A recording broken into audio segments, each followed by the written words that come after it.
né?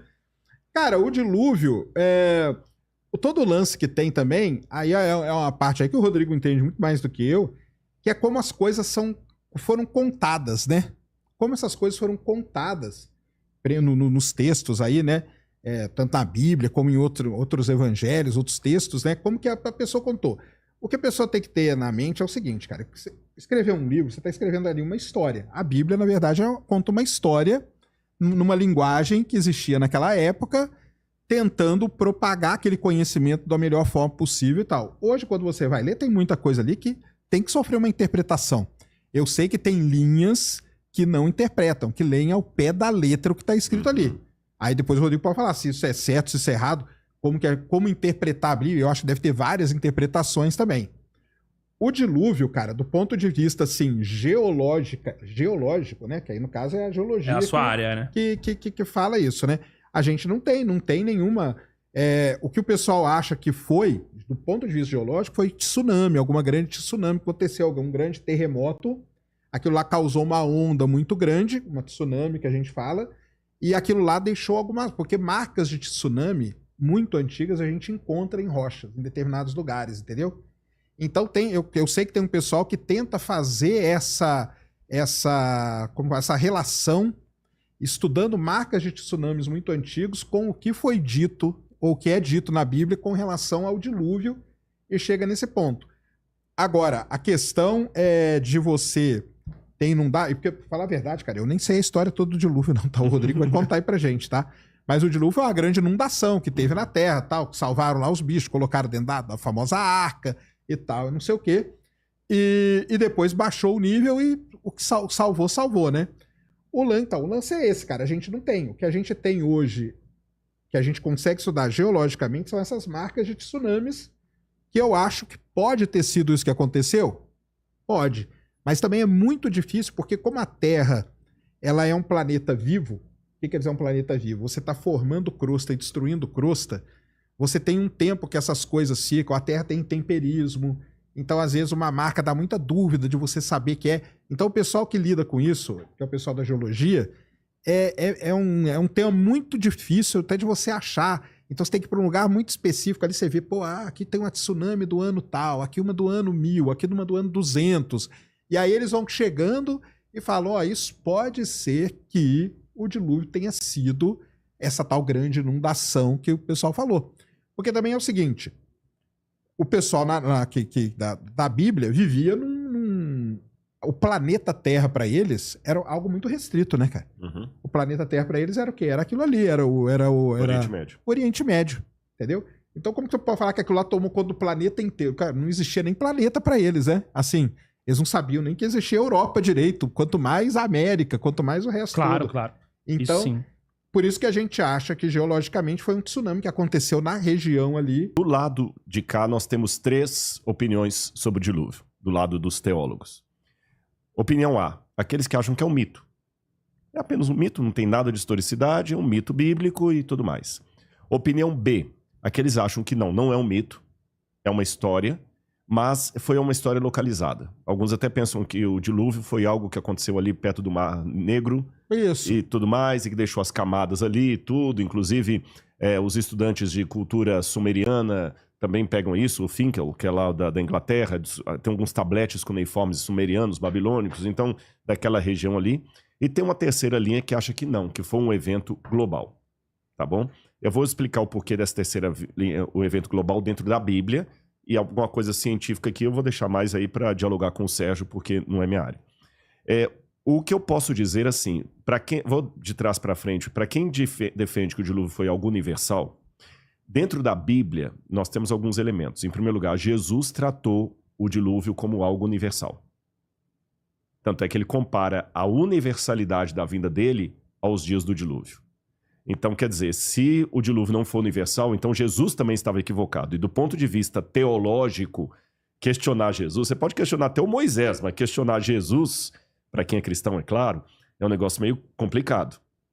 O apóstolo Pedro falou, comparando de novo a volta de Jesus, vocês estão achando que está muito demorada, mas lembra que aquele tempo, aquele mundo pereceu nas águas, etc, etc. Então, biblicamente, pelo menos pelo meu ponto de vista, é complicado em termos hermenêuticos, não estou falando da ciência, estou falando biblicamente, você justificar um dilúvio local na Bíblia.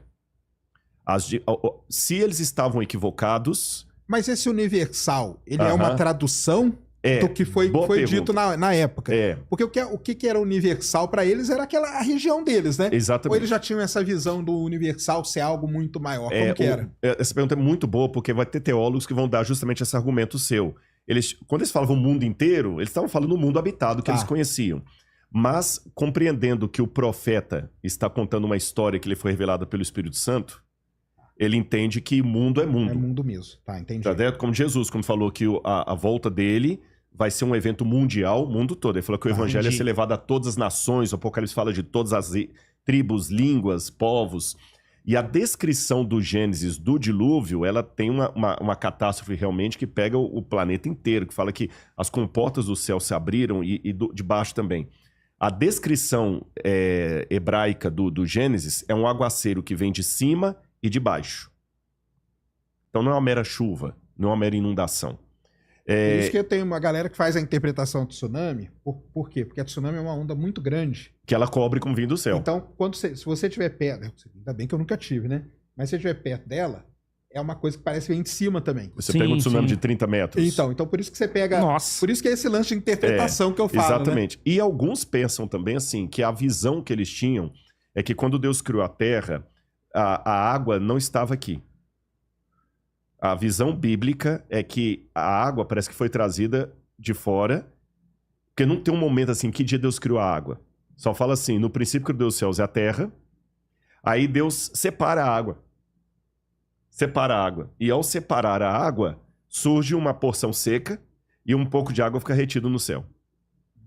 Então, biblicamente falando, a água não faz parte da criação da terra, mas foi uma coisa que Deus colocou aqui ou separou para que a terra surgisse. Até parece que tem alguns da área científica, você corrige aí, que parece que também trabalham com a hipótese que a água veio do espaço. A água é um dos grandes problemas que a gente tem, que a gente não sabe exatamente qual a origem da água. Então, assim, ela pode ter vindo de asteroides, só que se você fizer a conta com asteroide, a conta não fecha. Ela pode ter vindo de cometa, uma parte, também não fecha. Mas a Terra pode ter nascido molhada. Uma parte da água pode ter vindo... Porque hoje a gente já descobriu... É o que ele falou. Mas olha só que interessante. A gente já descobriu hoje grãos de poeira pré-solar antes do nascimento do Sol que já tinha água. Que já tinha H2O. E a molécula de água, a gente sabe que ela é uma molécula que ela tem muita no universo. Entendeu? Então, só que também não fecha. Se você pegar só a Terra molhada, não fecha. Lembrando que a Terra não é um planeta que tem muita água. A proporção de água na Terra com relação à massa da Terra é muito pouquinha. Por isso que nós somos um planeta rochoso. Coberta, parece que a Terra, planeta água, aquela música do... Por isso que eu falo que é do Ivan... É do Ivan, não. É do... Linda Guilherme música, Arantes. aliás. Guilherme Arantes. Terra, planeta água é a música mais errada que tem. Porque, na verdade, eu acho a música tão bonita. Você tirou uma... É porque a superfície da Terra, 70% é coberta por água. Mas se você fizer a relação de massa... mas ela é... É lógico. Se você fizer a relação de massa da Terra, de rocha e de água, por isso que a Terra é um planeta rochoso. Verdade. Não é um planeta aquoso, né? É um pouquinho só de água que tem. E boa parte desta água... E aí entra uma confusão, cara. Tem gente que tá me xingando até hoje na internet. Porque saiu o seguinte... E aí também é culpa do cientista, tá? Fazendo um parênteses aqui. Depois o Rodrigo vai continuar falando ali. Falaram, um dia saiu uma matéria assim, existe água equivalente a não sei quantos oceanos no subterrâneo da Terra. Não sei se chegou a ver uma matéria dessa. Aí o pessoal, tá aí, ó. Um lençol freático quase infinito. Falaram que é isso. Olha aí, ó. Olha a água da Bíblia aí, ó. Que você falou que não existia. Pá, não sei o quê. Aí tem que explicar pra galera, que é o seguinte. A lava vulcânica, ela tem muita água. Obviamente, porque a rocha tá derretida, forma-se H2O. E o que é água? O que é água? Água é H2O, cara. Não importa pra mim se eu tenho uma molécula de H2O aqui, eu tenho água. Se eu tenho um balde de água, eu tenho água. Se eu tenho uma pedra de gelo, eu tenho água. O lance é, existem moléculas de H2O no subterrâneo da Terra que, se você juntasse todas elas, daria mais do que os oceanos. Entendi. Mas não é que você tem um oceano embaixo da Terra. Isso, cara, isso aí criou uma confusão que você não faz ideia. Então você tem moléculas de água que estão dispersas no manto da Terra. Isso tem muita mesmo. Se bem que às vezes nem é problema do cientista, às vezes na divulgação, na uma hora coisa de escrever. foi dita e na hora de escrever, e o leigo ao ler, por exemplo, só um parênteses, depois eu volto aqui quando fala assim que o ser humano é 98% macaco, porque descobriu que DNA nosso... Eu li o artigo científico, o camarada lá, ele faz comparação com vários seres, nós temos 40% de semelhança no DNA com a banana. É porque do que foi mapeado do genoma humano, mapeado do... Você entendeu? Aí o pessoal pegou só aquilo ali e virou manchete. Aí tem até algumas revistas de divulgação científica que às vezes ajudam a propagar isso aí. o que não foi dito no artigo científico. E aí os meios de comunicação falam, aí o pessoal, descobriram um oceano no interior da Terra. Aí acabou, cara. Mas eu achei interessante, você falou. Então existem uma espécie moléculas de H2O. De H2O, dispersas no manto da Terra. Uhum. Se por acaso a gente conseguisse juntar todas elas, um dia juntar tudo... Então, isso dá mais do que no oceano. Sim, mas não tem um oceano, é diferente. Não é um oceano. Sim, mas poderia se trabalhar hipoteticamente, com a ideia que um dia, se essas moléculas estivessem todas juntas e se separaram por qualquer situação... Sim, elas teria bastante água. Ou seja, o planeta Terra um dia foi aquoso. Não, porque mesmo assim é pouco. Mesmo assim é pouco? É pouco, em relação à massa da Terra. A massa, né? Tá entendido. A relação não mudaria massa, a nomenclatura. Não daria. Biblicamente, o Gênesis só coloca assim: no princípio, criou Deus os céus e a terra, Bereshit bara Elohim. Ele criou o céu e a terra e diz que o Espírito de Deus pairava sobre as águas. Então já existia água. Você entendeu? Agora, é só que isso no princípio criou Deus os céus e a terra, não é ordem cronológica, não, é um título. Mas o céu e a Terra é Terra-planeta. Terra-planeta. Tá. Terra-planeta. E aqui eu tenho uma discordância do Marcos Eberlin. Muito respeitosamente. Eu amo o Marcos Eberlin e tudo mais. O Marcos Eberlin entende que todo o universo... Hoje ele vai fazer uma live me xingando. Não vai não, porque Deus ele sabe esteja com você aí, Marcão. que todo o universo tem milhares de anos. É um universo curto. Uhum. Universo jovem. Terra jovem, né? Não Terra. Universo jovem. Universo jovem. Eu trabalho com a possibilidade que o universo pode ser longevo e a vida na Terra ser mais curta. Nem a planeta em si. Por quê? Porque, como eu falei, no princípio criou Deus os céus e a terra, isso é um título. Não é o primeiro passo. O primeiro ato.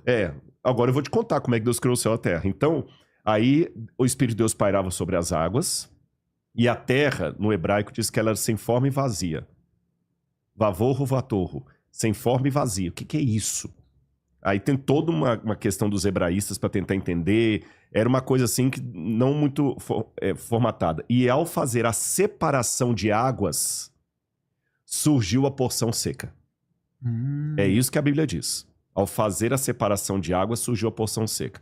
Mas ao surgir a porção seca, uma parte dessa porção seca ficou no entorno do planeta e outra parte ali. E o dilúvio consistiu em quê?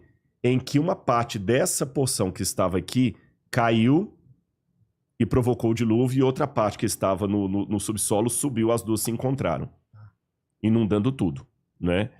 É isso que a Bíblia diz.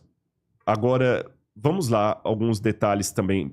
Por que não pode ser localizado? Deus prometeu a Noé que nunca mais ele mandaria um dilúvio à terra. Inundação tem uma atrás da outra. Sim. Se o dilúvio foi apenas uma inundação... Eu estou falando do ponto de vista bíblico, eu não entendo do ponto de vista científico, né? Se o dilúvio foi apenas uma inundação local, então o Deus da Bíblia é um mentiroso. Entendi. Porque ele prometeu a Noé que ele não mandaria mais um dilúvio sobre a terra. Inundação tem a torta e a direita. Eu estive no Rio Grande do Sul lá, eu vi o que aconteceu lá no Rio Grande do Sul, então Deus mentiu. Então, do ponto de vista exegético, justificar um dilúvio localizado é complicado.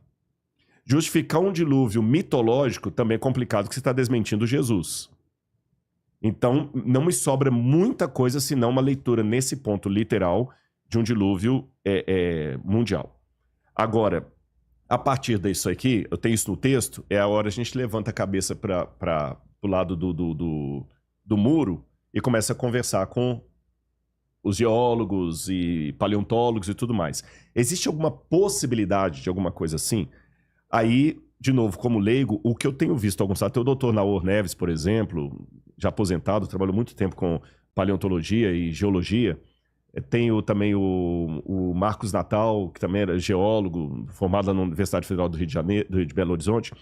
Eles trabalham com uma expressão que ela também tem várias explicações. Catastrofismo universal. Qualquer geólogo observa que houve uma catástrofe geológica que pegou o planeta todo. Aqui o debate vai bater apenas no seguinte: essa catástrofe aconteceu quando? E nós estamos falando de uma catástrofe que deu todos os resultados que nós temos, ou de várias catástrofes localizadas que me permitem esse cenário. Aí a leitura que alguns fazem, por exemplo, e Sérgio, o que eu for impreciso aqui me corrija, porque eu estou reproduzindo o argumento de outros. Beleza. Não é uma área de minha própria investigação. Você olha para a Lua tem aquelas manchas pretas ali que é magma. Rocha derretida. Mas a Lua não tem vulcão. Que magma é esse na Lua? Os astroblemas explicam uma parte disso. A Lua recebeu muitas pancadas de astroblemas. Não, mas a Lua teve muito vulcão. Teve vulcão no passado, né? Muito vulcão. Mas nem todos, alguns são de crateras mesmo, de pancadas. Não, o magma lá é de vulcão mesmo. De vulcão mesmo? Porque a Lua teve uma fase da sua evolução ali, que ela teve um negócio chamado Oceano Global de Magma, que era no interior dela. E a Lua teve muito, muito vulcanismo. Tanto que hoje a gente identifica domos vulcânicos na Lua. Então a gente consegue ver os dominhos em algumas partes, e aí com isso a gente fez uma estatística e sabe que aquele magma lá, que lá foi um derramamento basal, né? Os mares, né? Que a gente chama, que são as manchas pretas, são de vulcões. Mas mesmo. E não teve nenhum derramamento basal ocasionado por um astroblema que chocou com ela?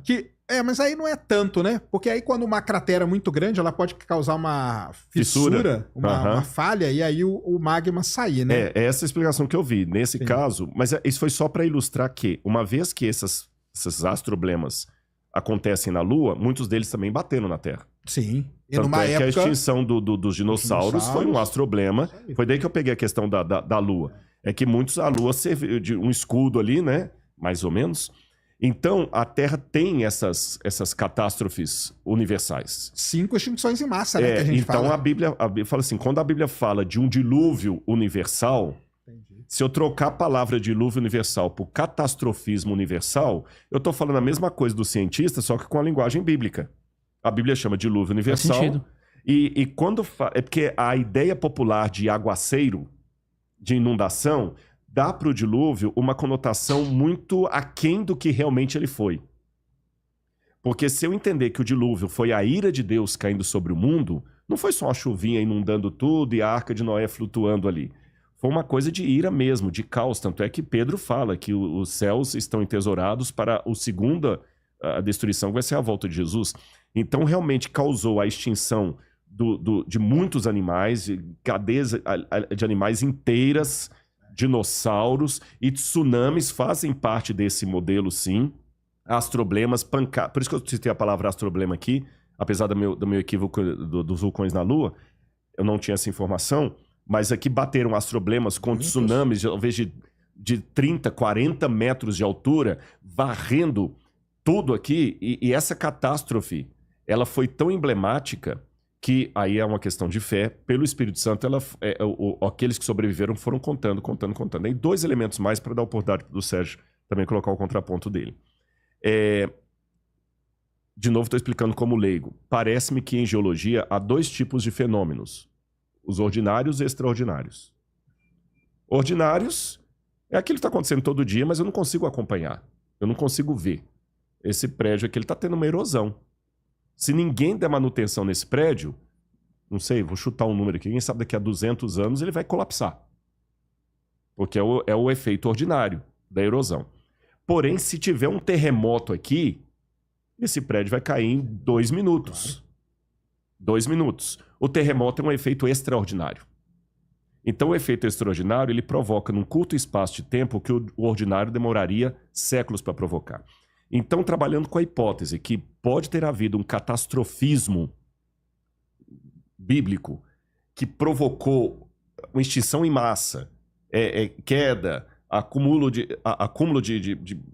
terras, barreiras, sufocamento, produção. Então, pode ser, a hipótese é que algumas leituras geológicas que são interpretadas em termos ordinários, podem ter sido extraordinários.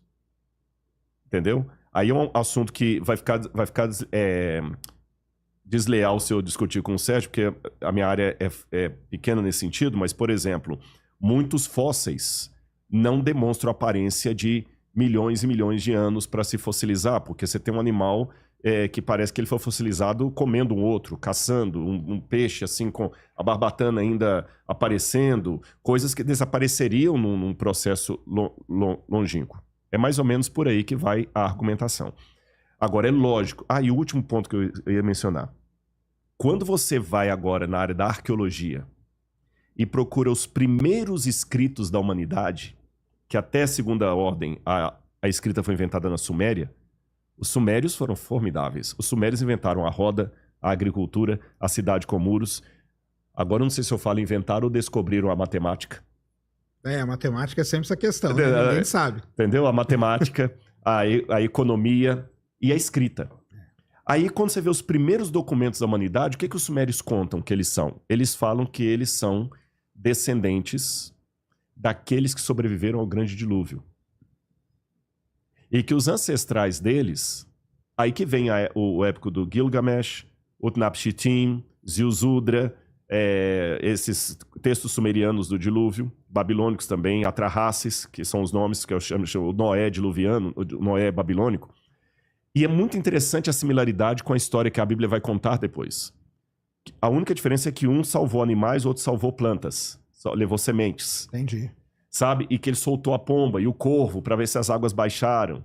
E que essa arca pousou em algum lugar perto da região de Urartu, que não é o Monte Ararat. Urartu é uma cordilheira enorme, maior do que os Andes. E que os que entraram na arca moravam num paraíso chamado Edenu, ou Edim. Do Éden, né? Que é Éden em hebraico, Edenu em sumeriano. Certo? Aí alguém pode falar, então a Bíblia plagiou esses mitos. Não. Porque quando você analisa literariamente a Bíblia com esses mitos, há muitas contradições que não aceitam... E uma delas é que a Bíblia é monoteísta. Todos os mitos são politeístas. Outro detalhe é que um mito, quando plagia um outro mito, ele sempre amplia o embelezamento da história. A Bíblia, ao contrário, ela resume, ela tem muitas lacunas, muita falta de informação.